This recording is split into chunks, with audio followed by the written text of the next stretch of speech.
Un saludo para todos, mi nombre es Juan Arellanos, soy estudiante de Senati y voy a exponer sobre la práctica actitudinal del curso de Seguridad de Ingeniería Industrial. Bueno, nos han pedido desarrollar cuatro preguntas, de las cuales voy a responder tres en estas diapositivas. La primera pregunta es: ¿qué tipos de extintores se pueden usar para apagar un incendio de clase C? Bueno, para responder esta pregunta, lo primero que tenemos que hacer es clasificar los tipos de incendios. Bueno, existen varios sistemas de clasificación, pero los que son considerados como principales son cuatro, los que son la clase A, la clase B, la C y la D. Cada clase se refiere a un tipo específico de material combustible involucrado en el incendio. Por ejemplo, la clase A se refiere a incendios que involucran materiales sólidos comunes como madera, papel, tela y ciertos tipos de plástico. La clase B se refiere a incendios que involucran líquidos inflamables o combustibles como gasolina, aceites, pinturas y solventes. Y la clase C, que es la que nos vamos a enfocar nosotros, se refiere a incendios que involucran equipos eléctricos energizados como electrodomésticos, herramientas eléctricas y cables. La clase D finalmente se refiere a los metales combustibles como magnesio, titanio, potasio y sodio que requieren agentes especiales para su extinción. Bueno, una vez dicho eso, vamos a enfocarnos específicamente en lo que son los incendios de clase C. Como se mencionó anteriormente, los incendios de clase C involucran equipos eléctricos energizados como electrodomésticos, herramientas eléctricas, cables y dispositivos electrónicos, curiosamente como lo que son las computadoras o laptops, y eso es algo en lo que está relacionado a nuestra carrera. Estos incendios representan un riesgo único debido a la presencia de corriente eléctrica, lo que puede dificultar su extinción de manera segura. La naturaleza eléctrica de estos incendios implica que no se puede usar agua u otros agentes conductores, pues claro, estamos hablando de electricidad, ya que pueden causar descargas eléctricas peligrosas para los bomberos y las personas presentes. En su lugar se requieren extintores diseñados específicamente para incendios de clase C, que cumplen los siguientes requisitos: que no conduzcan la electricidad y que sean capaces de sofocar el fuego sin arriesgar la seguridad de quienes intentan extinguirlo. A continuación, explicaré los tres tipos de extintores que he encontrado para extinguir incendios de clase C. El primero es el extintor de polvo químico seco o clase ABC, que se puede ver en la pantalla en la parte inferior derecha. Este contiene un polvo químico seco que no es conductor de electricidad, con lo que ya cumple uno de los requisitos. Es apropiado para apagar incendios de clase C. Es eficaz en este tipo de incendios y es bastante económico, pero una de sus limitaciones es que puede dejar residuos corrosivos. Otro es el extintor de dióxido de carbono CO2.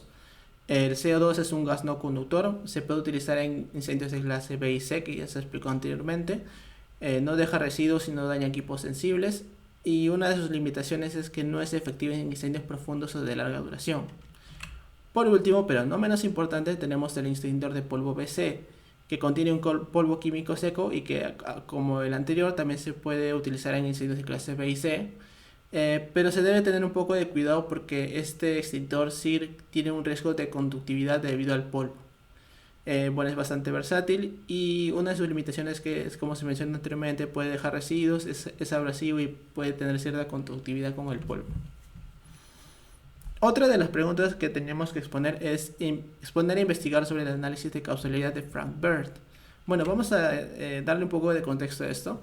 El análisis de causalidad de Frank Bird es una metodología utilizada para investigar y analizar accidentes laborales con el objetivo de identificar y comprender las causas subyacentes que contribuyeron a la ocurrencia del accidente.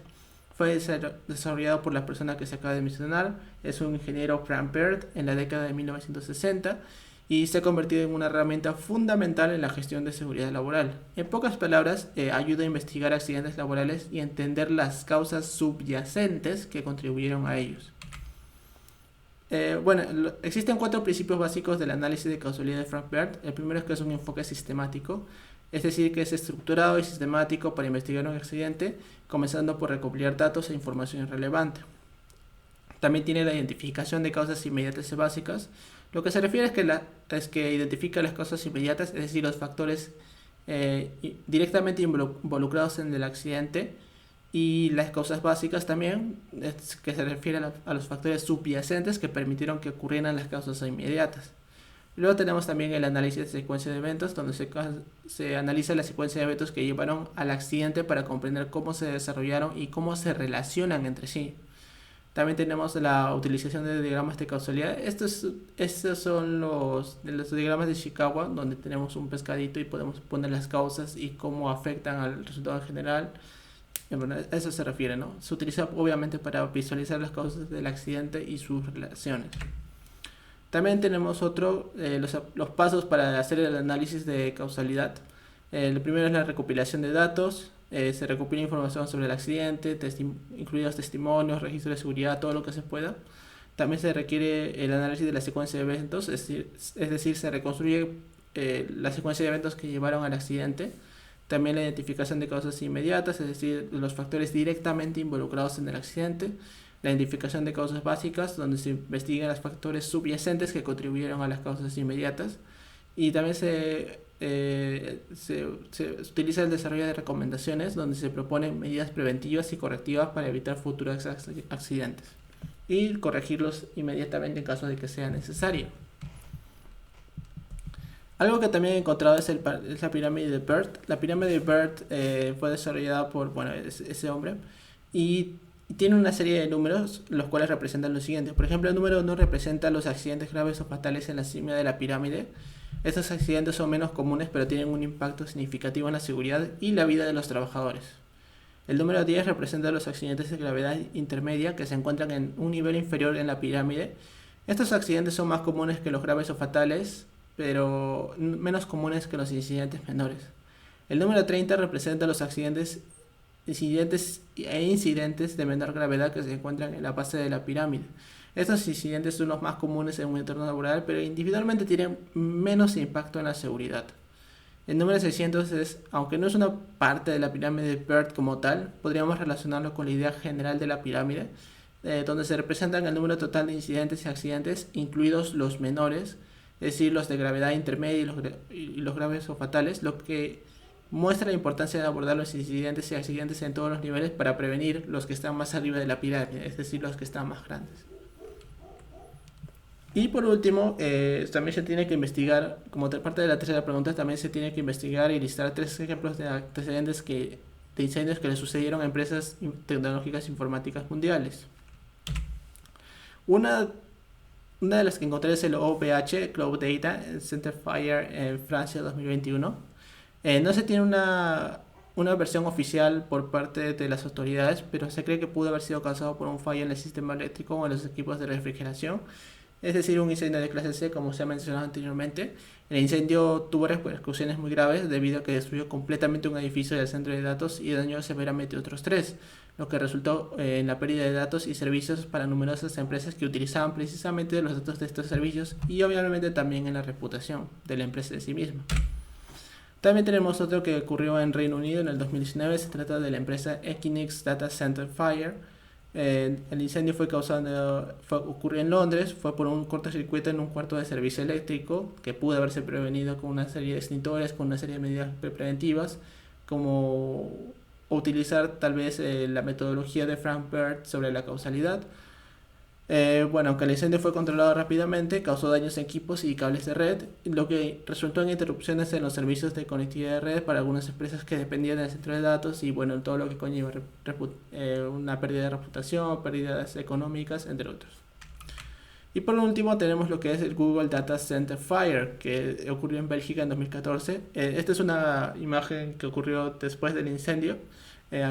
Google no ha difundido muchas de las imágenes del incendio, pero se rumorea, porque las autoridades ni Google han dado una versión oficial de por qué ha ocurrido, es que ha sido por un generador de energía auxiliar. En este caso Google tuvo un poco de suerte porque el incendio fue contenido rápidamente y no se informó de heridos. Sin embargo, el incidente provocó una interrupción de los servicios de Google y todo lo que conlleva, ¿no? Muchas personas utilizamos los servicios de Google y por lo tanto hemos sido perjudicados. Obviamente Google tuvo una pérdida de reputación, pérdidas financieras, entre otras. Como conclusión final de todos estos casos que hemos mencionado, es que los incendios de los centros de datos causaron daños significativos en las empresas afectadas, incluido la pérdida de datos, interrupciones en los servicios y costos asociados con la reparación y recuperación de los centros de datos. Esto destaca lo que se habló en la parte anterior sobre los extintores que debemos de tener y también sobre la Frankfurt y la metodología de causalidad. Por lo tanto, es importante implementar medidas de seguridad y protocolos de respuesta a emergencias efectivos en los centros de datos para mitigar el impacto de tales incidentes en el futuro. Bueno, esa sería la parte teórica de las preguntas y ahora mismo voy a proceder a explicar la parte, la parte práctica. He terminado con las anteriores preguntas, voy a hacer la última, que es una forma práctica.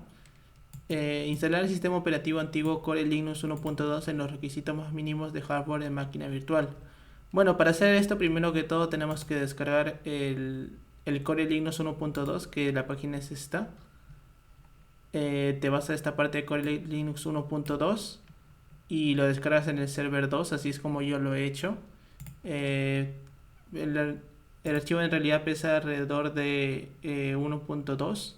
Yo no lo voy a descargar porque ya lo tengo.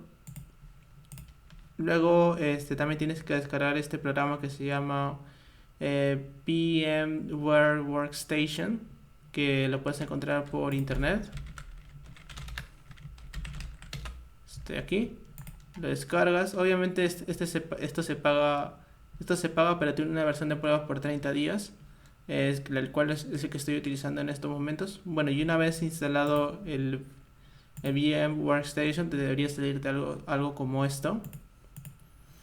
Y bueno, lo que tienes que hacer ahora es seleccionar, por ejemplo, create a new virtual machine. Le das a típica. Y acá te va a pedir la parte de instalación del disco .iso, que es el que acabas de descargar. Entonces lo vas a buscar. En este caso yo lo tengo en práctica actitudinal Core Linux 1.2, pero tú probablemente lo tengas en la parte de descargas. Bueno, seleccionas el archivo .iso, lo abres y va a estar aquí detectado. Le das a siguiente. De todos los sistemas operativos, como el Core Linux es versión Linux, le pones aquí. Y en este caso en particular el que me ha servido es Other Linux 2.4x kernel. Me ha servido más para instalarlo. Y ahora le das Next. Obviamente yo lo he practicado antes, así que tiene la parte 2, pero obviamente para ti te va a aparecer así. Ajá. Yo lo voy a continuar utilizando 2. Le doy a Next. Te pide máximo disco. Esto se refiere a la memoria RAM que puedo utilizar. Yo le voy a dar 4 porque yo tengo 8 GB de memoria RAM. Doy a Next. Finish. Y el archivo debería estar creándose. Ok, una vez que lo tienes, debes darle este botón Power on this virtual machine. Y la máquina virtual debería estar procesando el Core Linux 1.2. Esto va a tomar un tiempo, así que algunas partes las voy a cortar. Bueno, y como dije, voy a estar recortando algunas partes porque básicamente es esperar a que carguen algunas cosas. Pues le doy a aceptar, por ejemplo, aquí las condiciones de licencia. Le voy a poner mi nombre, Juan. Le doy a Next. Next. Estas son todas las cosas básicas. Acá le voy a poner que elimine toda la información. Obviamente no es que va a eliminar la información de tu máquina, de la máquina de Windows 10, por ejemplo, que estés utilizando tu Windows 11, sino que va a borrar la información de la máquina virtual.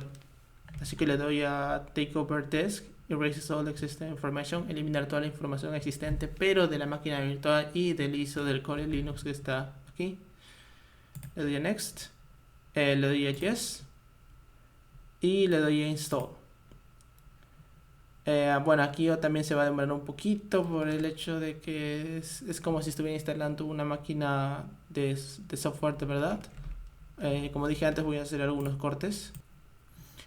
Ok, aquí sale que la instalación ha sido completada. Core Linux has installed successfully.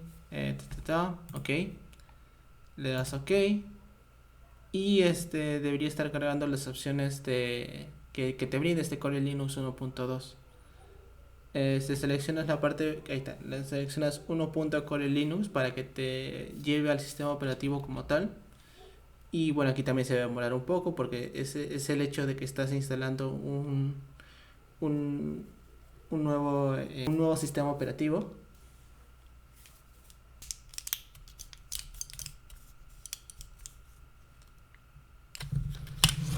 Ok, aquí tenemos username, password. Como no hemos puesto ninguna contraseña en particular, le voy a dar a login, o sea que es iniciar de sesión. Y debería faltar poco para que se vea el sistema operativo. Aquí está, Core Linux 1.2 instalado en la máquina virtual. Bueno, cierro esto porque en realidad solamente esto es de demostración, pero bueno, se pueden ver algunas operaciones que podemos hacer. Eh, si aprieto, mira, si aprieto Windows, puede encontrar juegos, por ejemplo, reversa. Podemos iniciar un nuevo juego como tal y iniciar con algunas cosas. No sé cómo jugar este juego, pero se entiende básicamente. Bueno, y eso sería todo por mi parte. Muchas gracias por escucharme en en la resolución de estas preguntas y se verá hasta otra oportunidad. Muchas gracias.